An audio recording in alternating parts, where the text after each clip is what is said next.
बिस्मिल्लाहिर्रहमानिर्रहीम। अस्सलाम वालेकुम नाज़रीन, आप यूट्यूब चैनल देख रहे हैं। मैं इमरान ख़ान हूँ।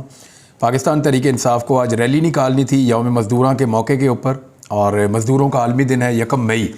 और वो रैली निकालने के लिए पहले इलेक्शन कमीशन ने बीच में एक रखना डाल दिया था, रुकावट पैदा करने की कोशिश की। इस्लामाबाद में दफ़ा 144 है, वहाँ पर कंटेनर्स लगाना शुरू कर दिए गए, और तमाम रुकावटों के बावजूद फिर पाकिस्तान तहरीक इंसाफ ने अपने फ़ैसले पर वो अटल रहे। और जब फाइनली उन्होंने कहा कि हम रैली निकालेंगे तो फिर इजाज़त मिल गई। पाकिस्तान तहरीक इंसाफ के चेयरमैन इमरान खान साहब जब लिबर्टी चौक पहुंचे तो उसके बाद जो मनाज़र थे इब्तदाई तौर पे रैली के आगाज़ पे, ज़रा ये तस्वीरों में आप देखिए, इतनी बड़ी तादाद में दोपहर के वक्त 1 मई को अच्छी खासी गर्मी होती है और लोग बहुत बड़ी तादाद में पाकिस्तान तहरीक इंसाफ की कॉल पर निकले। इसमें तमाम तबकात के लोग हैं, अमीर हैं, गरीब हैं, मज़दूर हैं, मेहनत कश हैं, और आसपास के इलाकों से भी लोग आए हैं। पाकिस्तान तहरीक इंसाफ के वर्कर्स बहुत बड़ी तादाद में हैं। तो इन सब ने इकट्ठे होकर इमरान खान साहब के साथ रैली का आगाज़ किया। ये रैली इस वक्त अपने इख्तिताम पर नहीं पहुंची जिस वक्त मैं आपसे बात कर रहा हूँ। मैं जब इसकी रिकॉर्डिंग कर रहा हूँ वीडियो की, इमरान खान साहब का जो खिताब होगा वो अगले वीलॉग के अंदर हम शामिल कर देंगे। लेकिन ये मैं आपको बताता हूँ कि लाहौर में ऐसी पॉलिटिकल रैली इससे पहले बाकी जमातें नहीं निकाल पाई। ख़ास तौर पे मैं PMLN की बात करता हूँ। हाँ, एक बेनज़ीर भुट्टो साहिबा का इस्तकबाल हुआ था जब वो पाकिस्तान तशरीफ़ लाई थी 88 में। वो इस्तकबाल फ़कीदुल मिसाल था, वो रिकॉर्ड याफ्ता किस्म का है। नवाज शरीफ साहब ने और PMLN ने बहुत दफ़ा लाहौर में रैलियाँ निकाली हैं, लेकिन नवाज शरीफ साहब की जो अपनी पूरी सियासी तारीख़ है उसके अंदर जो लाहौर में एक मुनासिब रैली उनकी निकली थी वो वही थी जब वो लॉन्ग मार्च कर रहे थे अदलिया की बहाली के लिए 2009 में। और उस वक्त वकला भी उनके साथ थे, सिविल सोसाइटी भी उनके साथ थी, मीडिया भी उनके साथ था, तो उनको सपोर्ट मिल गई थी। लेकिन ये उससे बड़ी रैली है जो इमरान खान साहब ने आज निकाली है। ताहद्दे नज़र लोग थे, यानी रैली जो है वो मुस्लिम टाउन क्रॉस कर रही थी और उसका पिछला हिस्सा भी लिबर्टी चौक से आगे बढ़ रहा था। तो किलोमीटर्स के ऊपर ये रैली फैली हुई थी और लोग बहुत बड़ी तादाद में पैदल चल रहे थे। अब हुकूमत को कोई और बात तो समझ आ नहीं रही।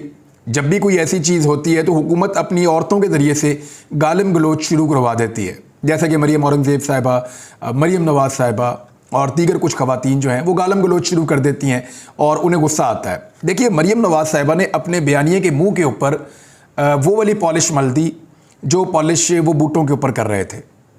देखिए, इनके पास एक बयानिया था और बयानिया ये था कि वोट को इज़्ज़त दो। बयानिया ये था कि मियाँ नवाज शरीफ साहब का इक़्तिदार ख़त्म हो गया और देखें पाकिस्तान में कितनी महंगाई हो गई और हमारे साथ ज़्यादती हो गई, जुल्म हो गया। मियाँ साहब को पहले भी निकाला गया था, आज फिर निकाल दिया। एक बयानिया इन्होंने घड़ के बना लिया था, एंटी एस्टेब्लिशमेंट किस्म का एक जाली बयानिया।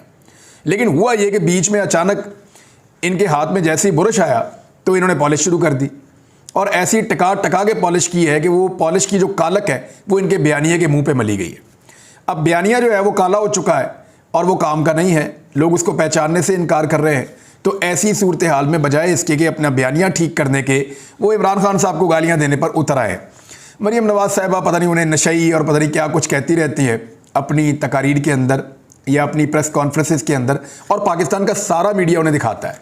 थोड़े दिन पहले हमने देखा वो तलाल चौधरी साहब जो हैं वो मीडिया पर बैठे गालियाँ दे रहे थे, और मीडिया भी कौन सा, पाकिस्तान टेलीविज़न के ऊपर, और बाकायदा वो नशर किया गया। लेकिन ना पैमरा ने कोई नोटिस लिया, ना TV चैनल को बंद किया, ना किसी को बैन किया गया, ना कोई और हरकत की गई, ना कोई बंदे हटाए गए। लेकिन ये एक्शन जो है ये, क्योंकि तलाल चौधरी है इस वक्त, हुकूमती जमात से उनका ताल्लुक है, तो वो PTV के ऊपर बैठ के गालियाँ दे सकते हैं, और वो दे रहे हैं गालियाँ, गंदी ज़ुबानी ज़बान भी इस्तेमाल कर रहे हैं। तो मरियम नवाज़, मरियम औरंगज़ेब, वो बेचारे कह रहे हैं कि इमरान खान गाड़ी के अंदर बैठे हुए हैं और कारकुन पैदल चल रहे हैं। भाई, इस वक्त अगर इस पूरे रीजन के अंदर किसी लीडर की जान को सबसे ज़्यादा ख़तरा है तो वो इमरान खान है, जिसके ऊपर गोलियां भी चल चुकी हैं। बाहर खड़े हुए किसी भी कारकुन से पूछो या किसी भी मजदूर से या किसी भी आम आदमी से पूछो कि क्या इमरान खान को गाड़ी से बाहर निकालना चाहिए, तो हर आदमी जो उस काफिले के साथ चल रहा है, बहुत बड़ी तादाद में है। आज लाखों लोगों ने पूरे पाकिस्तान के अंदर 3 जगहों पर एहतजाजी रैलियाँ निकाली हैं। खैबर पख्तूनख्वा के अंदर पेशावर में, दूसरा इस्लामाबाद के नज़दीक रावलपिंडी में। अब वो रावलपिंडी वाली रैली जो है वो अपने पॉइंट तक पहुंच के इस्लामाबाद में दाखिल हुए बगैर वापस वो मुड़े हैं, क्योंकि वहाँ पे आगे कंटेनर्स लगा दिए गए थे। और पाकिस्तान तहरीक इंसाफ लड़ाई चाहती नहीं फ़िलहाल, क्योंकि मुज़ाकरात भी चल रहे हैं। कल मुज़ाकरात का एक और दौर होने वाला है, मंगल है कल। जितना मर्जी आप डिले करें वो दिन आ ही जाता है जिस दिन आपको मुज़ाकरात करने होते हैं, आप भाग नहीं सकते। लिहाजा कल के मुज़ाकरात भी होंगे, तो रावलपिंडी में भी लोग बहुत बड़ी तादाद में निकले, लेकिन लाहौर में तो रिकॉर्ड टूट गया और बहुत बड़ी तादाद में लोग इस वक्त रैली को इख्तिताम की जानिब लेकर जा रहे हैं। इमरान खान साहब खिताब करेंगे, वो खिताब सुनेंगे, फिर उसके ऊपर बाद में बात करेंगे। लेकिन ये एक कामयाब रैली है और बहुत सारे लोग जिनकी बंदे गिनने पे ड्यूटी होती है वो बेचारे सांप सूंगा हुआ है, बोल ही नहीं रहे। हो सकता है आज रात को वो निकलें और निकल कर कहें कि एजेंसियों की रिपोर्टों के मुताबिक, याद रखिएगा, हो सकता है वो ये कह रहे हों, क्योंकि इस तरह भी होता है, एजेंसियों की रिपोर्टों के मुताबिक, फलां एजेंसी के मुताबिक इतने बंदे थे, स्पेशल ब्रांच के मुताबिक इतने बंदे थे, इंडिपेंडेंट ज़राए के मुताबिक इतने बंदे थे, मीडिया नुमाइंदगान के मुताबिक इतने बंदे थे, और इस तरीके से ये रैली निकली है। लोग करेंगे ऐसा, लेकिन जो कैमरे की आंख है वो सारा कुछ एक्सपोज कर देती है।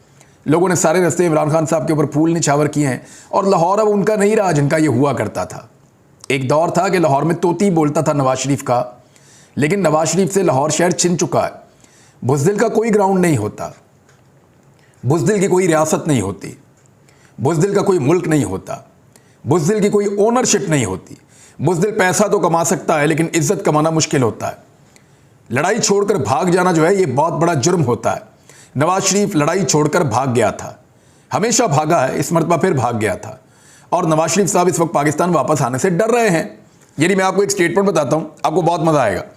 स्टेटमेंट जी ख्वाजा आसिफ साहब का है, जो बहुत बहादुर अपने आप को कहते हैं, और इमरान खान साहब को हाल ही में उन्होंने ताने दिए हैं कि वो सर पे एक बुलेट प्रूफ बाल्टी रख के आते हैं और वो क्यों इतना अपना सिक्योरिटी का बंदोबस्त कर रहे हैं। तो उन्होंने बहुत ताने दिए इमरान खान साहब को। हालांकि इमरान खान साहब को चाहिए कि वो अपनी सिक्योरिटी का इससे भी ज़्यादा बंदोबस्त कर सकते हैं तो करें, क्योंकि उन्हें लगता है कि उन्हें जो मारेंगे उनका ताल्लुक रियासत पाकिस्तान के साथ है। इमरान खान साहब को ये लगता है कि उनको जो कत्ल करेंगे लोग उनका ताल्लुक रियासत पाकिस्तान से है, वो कहीं बाहर से आकर नहीं मारेंगे। और अंदर से जो लोग सिक्योरिटी देने के लिए पाबंद हैं उनसे इमरान खान साहब अपने आप को ख़तरे में समझते हैं। तो ऐसी सूरत हाल में उन्हें इंडिविजुअली ज़ाती तौर पर अपनी सिक्योरिटी, अपनी हिफाजत का बंदोबस्त करना चाहिए। ये अल्लाह रब्बुल इज़्ज़त का हुक्म भी है। बहरहाल इमरान खान साहब ने अपनी सिक्योरिटी का बंदोबस्त किया हुआ है। और ताने देने वाले ख्वाजा आसिफ साहब नवाज शरीफ के बारे में क्या कह रहे हैं कि ऐसी सूरत हाल में, जो गैर यकीनी सूरत हाल है, नवाज शरीफ को वापस नहीं बुलवा सकते। कभी सोचा आपने लीडर किसे कहते हैं? लीडर उसे कहते हैं जो लीड करता है, रहनुमा उसे कहते हैं जो रास्ता दिखाता है। लीडर उसे कहते हैं, यानी आप भेड़ियों के गौल में चले जाएं, आप शेरों के कबीले को देख लें, आप जानवरों के ग्रोहों को देख लें, आप कीड़ियाँ जो चल रही होती हैं उनको आप देख लें, आप इंसानों के ग्रोह में देख लें, आप हाथियों के ग्रोह में देख लें, आप दुनिया में किसी भी जिंदा चीज़ को आप देखें तो उनमें जो लीड कर रही होती है ना, वो वहाँ एग्जिस्ट कर रही होती है और वो फ्रंट पे खड़ी हुई होती है। उसे कहते हैं लीडर। प्लानिंग करने वाले और होते हैं, साजिश करने वाले और होते हैं। साजिशी जो है वो पीछे जा सकता है, प्लानिंग करने वाला जो है वो पीछे छुप सकता है। लीडर वही होता है जो फ्रंट पे आके लीड कर रहा होता है। यानी पीएमएलएन के पास एक ऐसा लीडर है जो गैर यकीनी सूरत में लीड नहीं कर सकता, वापस ही नहीं आ सकता। कितना फ़र्क है इमरान खान में और नून लीग में। नवाज शरीफ के ऊपर तो किसी किस्म का ख़तरा नहीं है, गोली नहीं चली उनके ऊपर, खुदा न खास्ता, लेकिन वो पाकिस्तान आने से डरते हैं। वो ये कहते हैं मैं पाकिस्तान नहीं आऊँगा, उनके लोग कह रहे हैं। मरीम नवाज ने हालांकि आज मीडिया के सामने अनाउंस किया, उम्मीद करते हैं कि नवाज शरीफ वापस आके सवालात के जवाब देंगे, वापस आके अपने केसेस का सामना करेंगे। उम्मीद तो यही की जा सकती है। लेकिन ख्वाजा आसिफ का यह कहना है कि हमारा लीडर इस काबिल नहीं है कि इस गैर यकीनी सूरत हाल में से वापस लाया जाए। तो लीडर तो लीड करते हैं जनाब। ये तो अगर गैर यकीनी सूरत हाल है तो इसमें रास्ता कौन दिखाएगा? आपका लीडर। तो अगर नवाज शरीफ लीडर है तो वो वापस आए और आकर अपनी पार्टी को रास्ता दिखाए कि गैर यकीनी सूरत हाल है मुल्क के अंदर या पार्टी के अंदर, तो उसमें से कैसे निकालना है। तो एक्चुअली लीडर में और अपॉर्चुनिस्ट में फ़र्क होता है। जो अपॉर्चुनिस्ट होता है ना, जो मौके से फ़ायदा उठाने वाला होता है, यानी ये देखा कि ये वाला बूट आगे आ गया उसको पॉलिश कर दो, अब ये वाला बूट पुराना हो गया, ये नया बूट आ गया इसको पॉलिश कर दो, और पॉलिश करके इक़्तिदार ले लो, इक़्तिदार लेके नीचे वालों को कहो तुम मेरे बूट पॉलिश करो। यानी जो बंदा दाव लगाने के चक्कर में होता है ना, दिहाड़ीबाज, या आप उसे कह लें कि दाव लगाने वाला या हाथ मारने वाला या फ्रॉड करने वाला, उसमें और एक लीडर में फ़र्क होता है। लीडर मौका पर आकर लीड करता है, वो सामना करता है चीज़ों का, और वो देखता है कि उसके लोग जो चीज़ें बर्दाश्त कर रहे हैं उसका एक हिस्सा वो भी बर्दाश्त करे। और इमरान खान ने गोलियां खाकर दिखाई हैं। तो ये करैक्टर का, लीडर का ये बड़ा फ़र्क है। दूसरी जानिब पाकिस्तान तहरीक इंसाफ के चेयरमैन इमरान खान साहब ने एक दो चीज़ें बड़ी क्लियर कर दी हैं। उन्होंने कहा और सड़कों पर आने का उन्होंने ऐलान किया उन्होंने कहा कि अगर अदालती फैसले तस्लीम नहीं किए जाते, यानी इमरान खान साहब को इस बात का आइडिया हो गया है कि अदालत के फैसले को ये लोग तस्लीम नहीं करेंगे।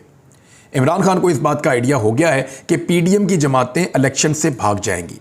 इमरान खान साहब को ये चीज़ तकरीबन पता चल गई है कि ये कभी भी मई के अंदर असम्बलियाँ तहलील करने की बात नहीं मानेंगे।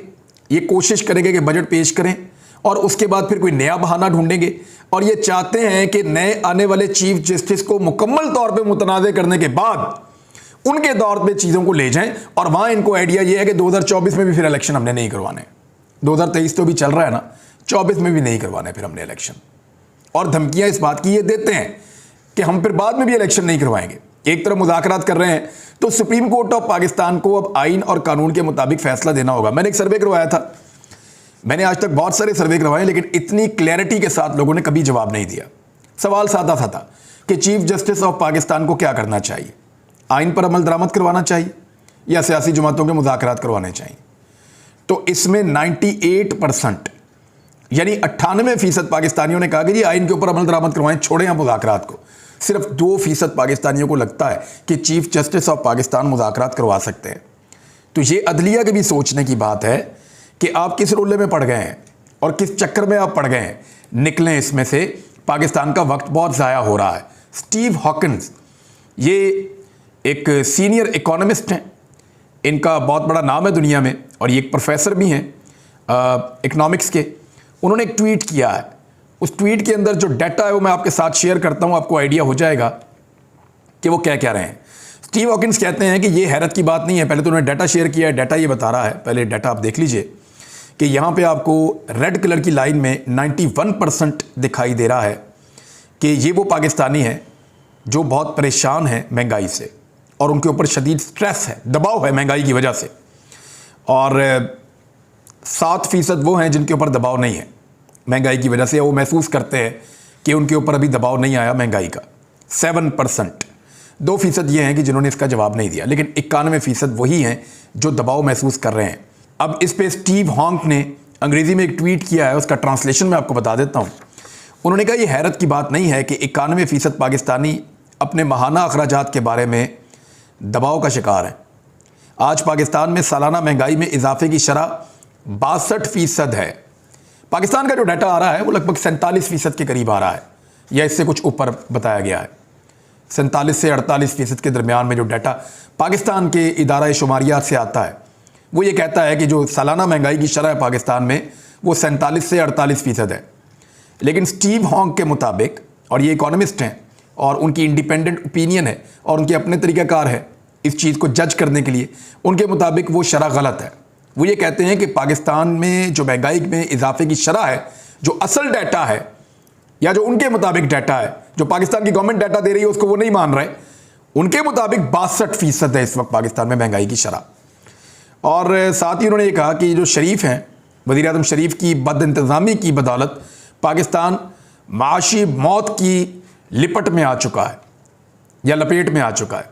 ये स्टीव हॉन्क का एक ट्वीट है। एक दो चीज़ें मैं आपको और बताता हूँ। जमहूरियत की खूबसूरती, इसके ऊपर एक नई डेफिनेशन आई है। अगले वीलॉग में कुछ बहुत इंपॉर्टेंट चीज़ें हैं, लेकिन पहले ये ज़रा सुन लें। अब छोटी सी चीज़ है, जमहूरियत की खूबसूरती। MQM ने करार दिया है कि फजलुर रहमान का मुज़ाकरात से इनकार जमहूरियत की खूबसूरती की निशानी है। कैसा खूबसूरत बयान है उनका कि फजलुर रहमान का मुज़ाकरात से इनकार जमहूरियत की खूबसूरती की निशानी है। जबकि राजा रियाज साहब ने भी जमहूरियत की खूबसूरती जो है वो एक और चीज़ पे करार दिया। उन्होंने कहा, अपनी लीडरशिप से इख्तलाफ करना जमहूरियत का हुस्न है, लेकिन बदकिस्मती से इसे लोटे का नाम दे दिया गया। देखिए, इमरान खान अगर मुज़ाकरात से इनकार करें ना, तो कहा जाता है कि ये तो आदमी सियासी नहीं है, कहा जाता है ये तो फस्तायत है, कहा जाता है कि ये तो फाशिस्ट लीडर है, कहा जाता है कि इस आदमी को सियासत से कोई लेना देना ही नहीं है, कहा जाता है कि ये आदमी गैर जमहूरी रवैये रखता है, कहा जाता है कि ये आदमी जमहूरियत में और जमहूरी कदरों के अंदर यकीन नहीं रखता, और बहुत सारे इल्ज़ामात लगाए जाते हैं। लेकिन अगर यही हरकत हमारे किबला मौलाना फजलुर रहमान साहब फरमा दें, तो फिर कहा जाता है कि मुज़ाकरात से इनकार करना या मुज़ाकरात से भाग जाना या मुज़ाकरात का हिस्सा ना बनना, ये जमहूरियत का एक हुस्न है। तो अच्छी बात है, ये क्राइटेरिया सबके लिए एक जैसा होना चाहिए। फजलुर रहमान साहब का ये बिल्कुल एक जमहूरी राइट है कि वो मुज़ाकरात के अंदर बैठें या ना बैठें। बातचीत करना चाहते हैं ठीक है, नहीं करना चाहते फिर भी ठीक है। क्योंकि आइन के अंदर तो रास्ता मौजूद है कि आप बात करें या ना करें, जाना तो आपको इलेक्शन के अंदर पड़ेगा और अल्टीमेटली इन सबको इलेक्शन में जाना पड़ेगा। बॉल जो है वो बार बार सुप्रीम कोर्ट ऑफ पाकिस्तान के कोर्ट में जाती है, लेकिन सुप्रीम कोर्ट ऑफ पाकिस्तान जो है वो अभी तक इसके ऊपर कोई भी सख्त फैसला करने से गुरेज कर रही है। हालांकि आइन और कानून के मुताबिक फैसला होना चाहिए, लेकिन पीडीएम की जमातें इलेक्शन में चली जाएंगी। अगर सुप्रीम कोर्ट को ये उम्मीद है कि वो आइन और कानून को मान लेंगे तो वो क्यों नहीं मानेंगे। एक और डाटा आप देख लें, रिपब्लिक पॉलिसी थिंक टैंक ने खैबर पख्तूनख्वा से एक डाटा जारी किया है और अप्रैल 2023 का ये डाटा है और सर्वे करवाया गया खैबर पख्तूनख्वा में। सूरत हाल का आप जायजा ले लीजिए, वहां के लोग किस लीडर को कितना एक्सेप्ट करते हैं। अच्छा, ये डाटा ऐसे नहीं है कि पूरे खैबर पख्तूनख्वा से, ये हर हल्के की कहानी है। तो जनाब आप ये देख लें कि 64% खैबर पख्तूनख्वा के लोग इमरान खान के साथ खड़े, 18% फजल रहमान के साथ खड़े, 5% शरीफ खानदान के साथ खड़े, 4% जमात इस्लामी के साथ खड़े, 3% पीपल्स पार्टी के साथ और 3% जो है वो एएनपी के साथ और 3% जो है वो बाकियों के साथ खड़े। ये इस वक्त सूरत हाल है खैबर पख्तूनख्वा में पाकिस्तान तहरीक इंसाफ और बाकी जमातों की। 64% पे अकेला इमरान खान खड़ा है। ये तो पंजाब में भी मकबूलियत नहीं है जितनी मकबूलियत वहां पे है, तो वहां तो ऐसा लगता है क्लीन स्वीप कर जाएंगे, कोई सीट भी नहीं छोड़ेंगे शायद। तो इस वजह से ये इलेक्शन में नहीं जाएंगे। सुप्रीम कोर्ट ऑफ पाकिस्तान ने आइन और कानून पर अमल दरामद करवाना है तो खुद करवाए। अब तक के लिए इतना ही, अपना ख्याल रखिएगा, अपने चैनल का भी। अल्लाह हाफिज़।